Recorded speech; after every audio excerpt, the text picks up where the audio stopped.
Joining me now on the set is the Liberal Senator for New South Wales, Hollie Hughes. Thanks for joining us, Hollie. Nice to see you, Chris. How do you feel at this stage? How nervous are you? It really would be like coming from coming from nowhere to get over the line this time. Yes, and look, am I overly confident? No. I have always sort of not looked too much at the national polls, gone state by state, seat by seat. I've spent a bit of time of it this week going through where I think we're going to land. So give me a tip. How many seats will the coalition win? So very conservatively, my tip at the moment, there'll be another review done tonight.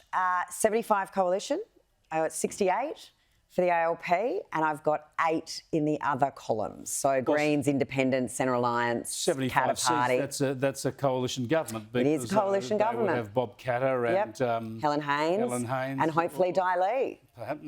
Interesting. I mean, interestingly, just listening to your segment on the ABC, notice Di Lee as an independent hasn't got much attention out in Fowler compared to the Teals. She's not the sort of they don't like independents who run against Labor members or in Labor seats. They like independents who knock out the coalition. That's a very, very good point. I think it's fascinating, but I do really think this shy Tory factor is increasing, if anything, because the debate out there is so toxic. You must live it every day. To identify as a coalition supporter or to back their policies is to invite scorn, at least, from your friends at the pub, or abuse at worst. Well, we all know the social media abuse, and personally I've been having quite the giggle over the last few days because Albanese made this ridiculous comment talking about electric vehicles, that it was wonderful because your solar panels could charge it for free at night. Yes. And so I put this tweet out sort of saying, solar panels at night. Well, you should have seen the lefty meltdown, because what about batteries? She doesn't understand the different type of, solar going into the grid. I understand all of that perfectly well. But their Messiah said solar panels at night. But the meltdown from Peter Fitzsimon to Mike Carlton to you name it, and because You're talking about a couple of the worst there, a couple of old lefty Twitter abusers. Well, Mike Carlton's told me what his wife has said about me, whom I went to university with, who's one of those great feministas at Four Corners. Yes, she's an ABC producer. I mean, they're so about all the women. Yeah, well, the narrative is there. The narrative is essentially from Labor. This is what worries me about what Labor are doing, because as an Australian, I like to think you have this great Australian Labor Party, but they have not put forward a case to get to change government or to come into government. They've basically said, we hate Scott Morrison, so give us a go. In fact, I thought Anthony Albanese yesterday did his best and perhaps even most positive attempt at summing up his case. Let's just have a look at this. This is Anthony Albanese summing up his case for change yesterday. This government is out of touch, it's out of ideas and it's out of time. And in the next 48 hours, people have an opportunity not to change the personality of the Prime Minister, who himself says he's a bulldozer and knocks things over, but to change the government.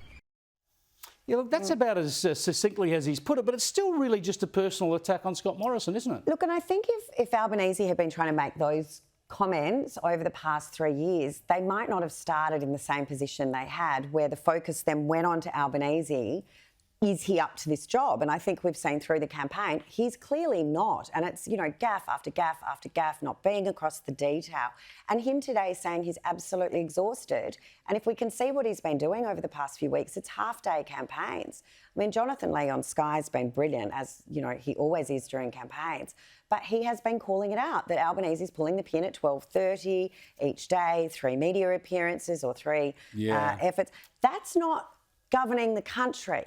Governing the country is a bit of a bigger job, and you don't get to say, I'm really tired, I'm going for a lie down now. You've got to have an amazing amount of energy, there's no doubt about it. And I hope you're not saying Jonathan Lee doesn't work between campaigns, because plenty of work between. I know, but I was going to send him a message going, I hope you're getting some time by the pool now that Albo's pulled the pin at 12:30 in Perth. Perhaps it gets up, he's still filing.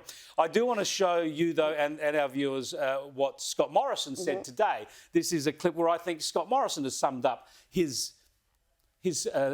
pitch for re-election.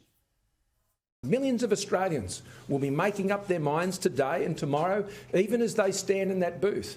And there's just one question. Who do you think is going to be better able to manage the finances of this country? The Liberals and Nationals, who have been able to take Australia through the biggest economic crisis the nation has faced since the Great Depression, ensured that we get unemployment to 3.9%, Or a Labor Party led by Mr Albanese, who a few weeks ago couldn't even tell you what the unemployment rate was. Yesterday, he didn't even know whether the borders were open or closed. And he announced that he is going to have higher deficits, higher debt, putting more pressure on the cost of living and on interest rates, and will come after you with higher taxes and you'll be worse off. There you go. That's Scott Morrison's pitch, but also a very strong warning about his opponent, right?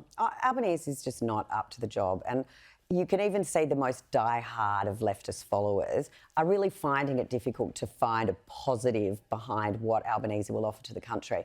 And I think that's also shown. And, you know, Albanese's almost adopted and copied every policy that the coalition has announced this campaign, saying, oh, we'll do that too, we'll do that as well. And someone needs to point out to him and his team that Scott and Josh and our ministry won't be there providing them with this policy guidance if they become the government. They'll be expected to come up with an idea rather than just me-tooism.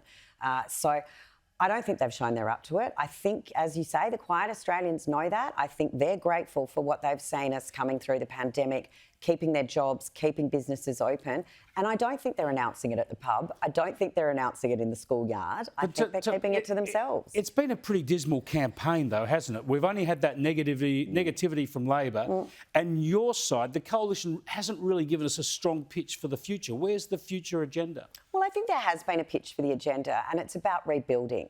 And we know we've come out of the most difficult time. And you look at what the unemployment figures were later, looking at what we're trying to do around first home buyers, giving access to the superannuation. We know the Labor Party's in meltdown about that, because where else are they going to employ all their former members if they don't have industry super funds offering jobs? Yeah. There has been a positive agenda. It's about supporting families and making sure that those businesses continue to thrive. We also want to make sure that we keep a lid on those economic levers, that we're not seeing inflation, we're not seeing interest rates off the charts. We're not going to dictate to the Fair Work Commission what the minimum wage should be. But they don't seem to understand supply and demand in the Labor Party, that if you've got low unemployment, you've got a pretty tight job market. That means people have got to pay more for their staff. We will see. You want to raise wages, let's do it via the market. We will see. We better move on. Thanks so much for joining us again. And enjoy tomorrow. Yeah, it's going to be a hell of a day. Thank you very much.